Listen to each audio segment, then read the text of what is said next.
स्निथि गायसनथाय सान आरो बे सानाव आं गिबियावनो UPPLनि गासै मावथिफोर दैदेनगिरिफोरनो गाहाम अनसायनाय गाहाम हामलायनाय बावहरो आरो मिजिंथियो बे हान्जाया अरायसमनि थाखाय गोजोर जागोन आरो गोख्रोंनिफ्राय गोख्रोंसिन जालांनो हागोन। UPPLआ जोनोम जाजेननाय समाव बे समाव मोनसे सोमावसारनायनि थासारि दंमोन आरो मोनसे राजनैतिक बिथिङाव खामानि मावनांगौनि गोनांथिखौ नायनानै UPPL हान्जाखौ जोनोम होनाय जादों दिनैनि दिनावनो 2015 मायथाइयाव। दा बे जोनोमनि उनावहाय जोङो जि मोनसे इलेक्सन मोनदोंमोन बे इलेक्सनफोरा बै समफोराव बाराद्राय मोजां रिजाल्ट जायाखैमोनब्लाबो नाथाय 2020 मायथाइयाव जोंनो रायजो राजाफ्रा UPPLनो सरकार खुंनायनि मोनसे मेन्डेटखौ होदों आरो BTC आव दा काउन्सिल सरकारखौ सालायनायनि थाखाय UPPL BJP आरो GSP हान्जाया खौसेयैनो सरकारखौ सालायबाय थादों। दिनैहाय आरोबाव 2021 मायथाइयाव बिधान सभानि निर्बाचन जादों आरो बेवहायबो जोङो माखासे मानि MLAफ्रा देरहासार जानानै दा एलायन्सनि गभर्नमेन्ट सालायगासिनो दं।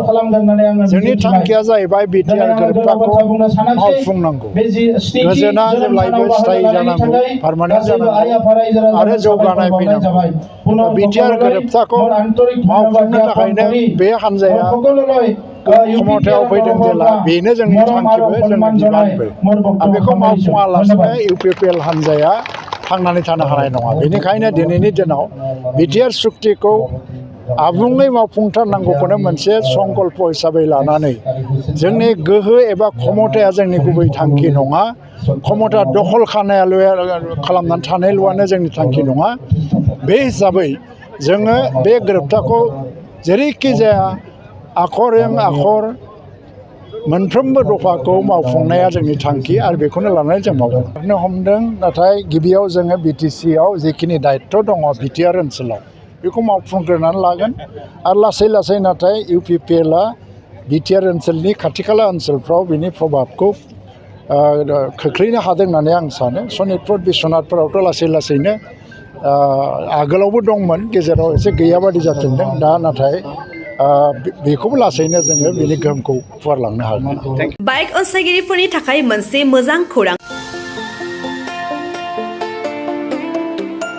Kokrajhar JD road axis bank साखाथियाव थानाय दावहारु अट' एजेन्सिया नोंथांमोननि थाखाय लाबोदों दामाका स्पेशेल अफार। खम बेसेनावनो नोंथांमोना बाजाजनि गुबुन गुबुन मडेलनि बाइक फाइनान्स खालामना नोंथांनि सिमांखौ जाफुंहोनो हागोन। 13,800 रांनिफ्राय जागायना 19,500 रांजों नोंथाङा बाजाजनि गुबुन गुबुन मडेलनि बाइक जेरै प्लाटिना, पालसार बायदि गुबुन गुबुन मडेलनि बाइक लानो हागोन। बाइकजों लोगोसे बेसेन होनाङालासे मोनफागोन गंसे हेलमेट। बाइगिरि बिथांमोना गोरलै राहाजों बाजाजनि फाइनान्स लिमिटेड नङाबा एक्सिस बेंक लिमिटेडआव फाइनान्स खालामनो हागोन। गोबांथार फोरमानलाइफोर गथायनो गोनांथि गैया, खालि फट' गांसे, पेन कार्ड, आधार कार्ड, भटार ID आरो सोलिबाय थानाय मोब्लिबनि बिल होयोब्लानो बे सुबिदाखौ लानो हागोन। गोबां मिथिनो थाखाय 8473883986 03661270550 9957644326 आव फन खालाम।